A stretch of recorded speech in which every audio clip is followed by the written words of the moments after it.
Bienvenidos a este nuevo podcast. Mi nombre es José María Ruiz de Castilla y en esta oportunidad vamos a conversar con un experto en lo que se refiere a gestión de riesgos financieros y vamos a formularle unas preguntas relacionadas básicamente a los desafíos que se han venido experimentando durante esta crisis, esta pandemia, y pues sacar de cierto modo unas lecciones sobre los mismos y también hablar un poco sobre el ambiente político que vivimos a la fecha en Perú y de cómo podríamos, digamos, cómo podrían los gestores de riesgo abordar o contribuir a una mejor toma de decisiones, básicamente para salvaguardar el patrimonio de los bancos, ¿no?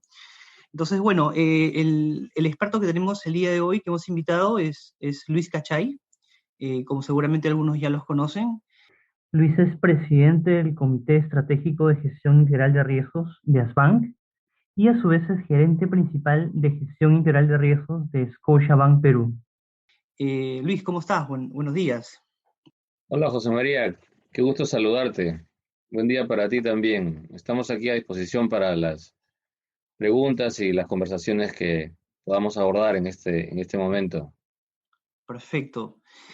Pues bien, como había ya mencionado, los temas que vamos a tratar básicamente son los temas coyunturales, ¿no?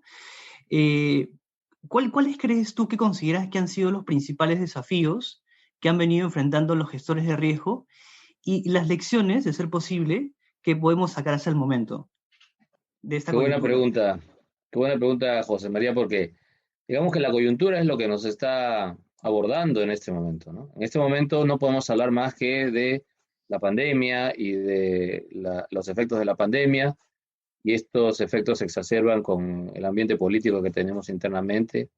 Entonces es como una especie de escenario ideal para un análisis de estrés.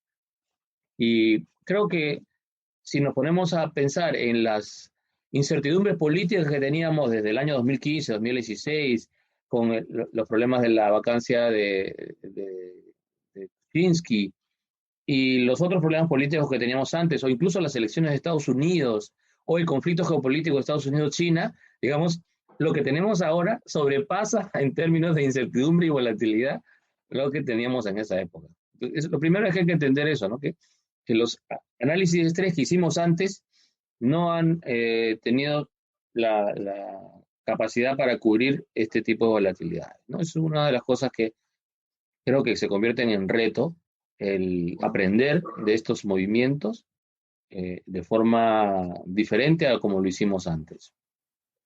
De acuerdo, de acuerdo. Y dime, durante estos últimos años se ha venido hablando bastante de los nuevos riesgos que han ido emergiendo, los llamados emerging risk.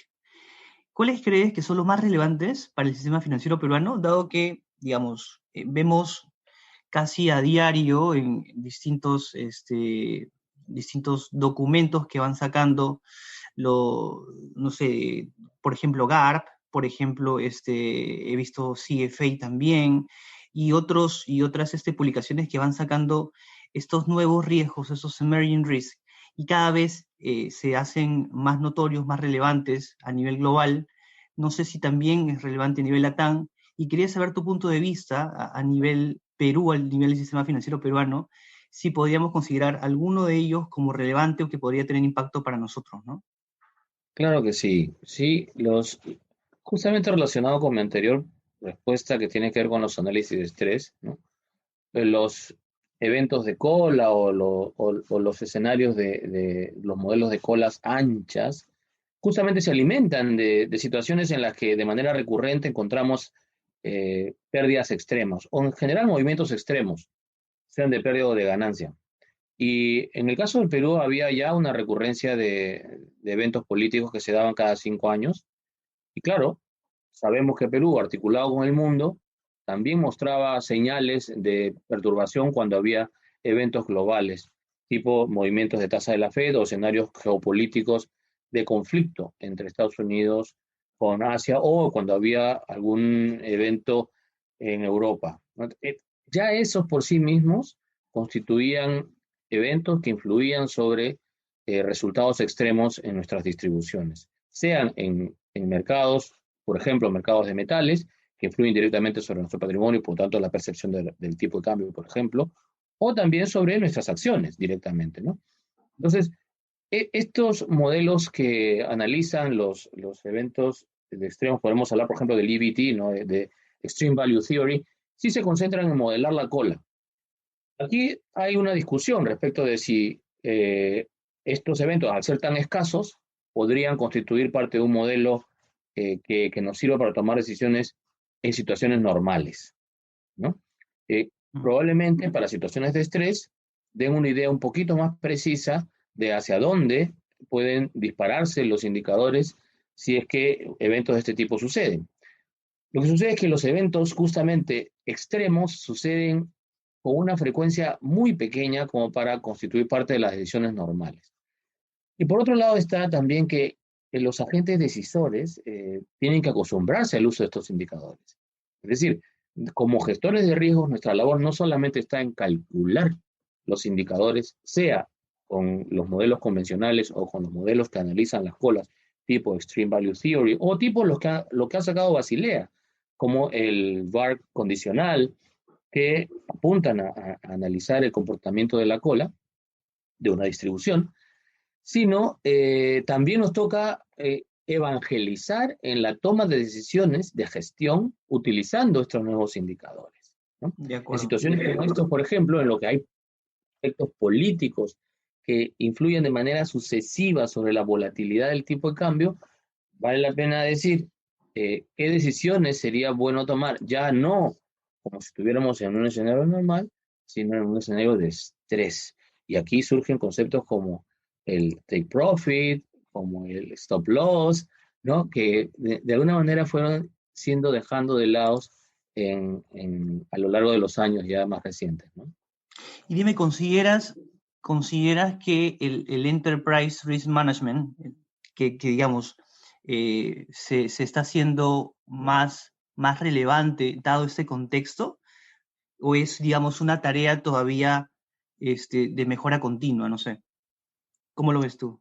Absolutamente, como lo acabas de decir, se hace cada vez más relevante. Hay algunos detractores y hay algunos promotores, ¿no? Los promotores dicen que efectivamente los riesgos o los eventos de riesgos no es que tengan un impacto individual y aislado sobre la gestión o las decisiones de gestión en diferentes ámbitos del desarrollo de una empresa, sino que están entrelazados, ¿no? Tienen correlación entre sí. Ya lo veíamos en Basilea, donde se empezaba a plantear asociaciones entre riesgos de mercado y riesgo de crédito, o incluso riesgo operacional y riesgo de crédito, ahora riesgos no financieros y riesgos financieros. Lo vemos en todos los eventos que enfrentamos. Por ejemplo, ciberseguridad asociada con profit, con rendimiento, con performance. Ujú. Vemos riesgo de fraude asociado con riesgo de crédito, o sea, créditos que se entregan a delincuentes que no existen. O, ya lo veíamos antes, riesgo de mercado asociado con riesgo cambiario, ¿no? Entonces, en realidad, estas relaciones ya existían desde antes.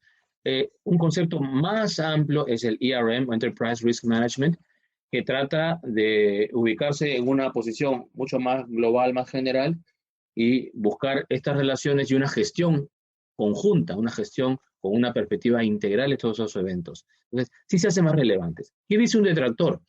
Un detractor dice que los riesgos son tan diferentes entre sí que no es posible ni calcularlos ni identificarlos de manera conjunta. Es preferible trabajarlos de manera aislada y solamente en casos especiales atar, como por ejemplo el riesgo cambiario crediticio, asociarlos entre sí, o el riesgo de fraude crediticio, ¿no? O sea, riesgo de fraude, autenticación y fraude documentario con el riesgo crediticio porque aumentaría los eventos de impago, ¿no? Salvo en casos especiales, unir los procesos de gestión, pero no tener una perspectiva porque equivale a no conocer nada de forma específica, sino solamente tener una visión global y los detractores piensan que es mejor tener una gestión específica de cada riesgo.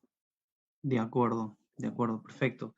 Y finalmente, dado el escenario de riesgo cada vez más probable, bueno, va a depender un poco de cómo vaya avanzando las últimas encuestas, eh, ¿cuáles consideras tú que sería el papel de los gestores de riesgo a fin de contribuir con una mejora en la toma de decisiones y sobre todo de salvaguardar el patrimonio de los bancos? No estoy hablando naturalmente de este riesgo que podría materializarse con la elección del candidato Castillo en segunda vuelta, y pues de todo lo que posiblemente haga, dada su plan de gobierno y todas las declaraciones que ha dado, ¿no? De cara un poco ya a esto, plasmarlo en el sistema financiero, los bancos, digamos, cómo podrían, más que todo los gestores de riesgo, cómo podrían contribuir digamos, a una mejor toma de decisiones, ¿no? Claro, como lo acabas de comentar, la asociación entre la aplicación de prácticas de gestión de riesgos y el desempeño de una entidad, sea una mesa, sea el manejo de un portafolio, un banco o cualquier otra empresa, en realidad, esa asociación es algo que ya se ha comprobado, ¿no? En el tiempo se sabe que empresas que empiezan a diseñar procesos de gestión de riesgos, es decir, previsión, anticipación, aseguramiento, gobierno, tienen mejor desempeño que aquellas que solamente enfrentan los riesgos de una manera poco estructurada. Entonces, Ujú. la labor de los profesionales en este contexto es una labor valiosísima. Primero porque el escenario promueve el cuestionamiento de las prácticas normales de gestión. Eso crea una arena de desarrollo para los profesionales de riesgos y, por supuesto, creación de cuestionamiento y creación de nuevos modelos. Porque los modelos que siguen series históricas hasta el año pasado probablemente tendrán que validarse otra vez para ver si es que siguen reflejando el comportamiento de los clientes o de los mercados en los que nos movemos. Por otro lado, está el hecho de que si el evento que mencionas, ¿no? El evento político, cambio de un modelo, digamos, neoliberal o un modelo abierto de mercado, promotor del mercado, hacia un modelo restrictivo del mercado, ese impacto podría tener incluso riesgos no financieros asociados a la economía, es decir, riesgos económicos, ¿no? Riesgos políticos, riesgos sociales, que definitivamente influirían sobre el desempeño no solo de las entidades financieras, sino de todo el mercado. Entonces, allí la labor de los gestores de riesgos es valiosísima, primero en imaginando escenarios potenciales de impacto que permitan que las decisiones se tomen considerando ciertos niveles extremos de ocurrencia, ¿no? De probabilidad de ocurrencia. ¿Mm? Segundo es planteando mecanismos contingentes, o sea, planes de Planes de contingencia. contingencia, correcto. ¿Qué sucede si? ¿No? Si es que sale de esta manera, lo ideal es actuar de una manera que se mitigue el impacto. Pero también es cierto a la inversa. Si es que hay volatilidad, probablemente las mesas de trading estén tomando ganancias y estén generando muchísimo valor, dando información sobre el nivel de los precios. Entonces, eso es muy positivo y podría Sin duda. generar valor para la entidad. Por otro lado, tenemos las posiciones estructurales. Las posiciones estructurales seguramente tomarán una postura relativamente Más conservadora o menos, dependiendo, digamos, conservadora. Efectivamente. del Sin banco, embargo, ¿no? tenemos también mercados financieros que nos permiten estirar a través de derivados las duraciones del balance, sea por el lado activo o por el lado pasivo. De acuerdo. También tenemos en el caso de la liquidez, tenemos una especie de escenario contradictorio, donde una crisis con muchísima liquidez contribuida por las instituciones, Sí, sí. Banco Central y MEF. Hay que anticipar también ahí qué podría pasar y desprenderse de aquel exceso de liquidez que no pueda contribuir, pero también dar herramientas a los clientes para manejar su liquidez de forma adecuada, previendo las futuras consecuencias del impacto de un cambio de modelo de mercado, ¿no? Perfecto, perfecto, Luis. Bueno, te agradezco, muchísimas gracias por la entrevista y, y ya estamos conversando en otra oportunidad. Muchísimas gracias. Gracias a ti, José María. Muy entretenida la conversación. Perfecto, un abrazo. Chao, chao. Paso para ti.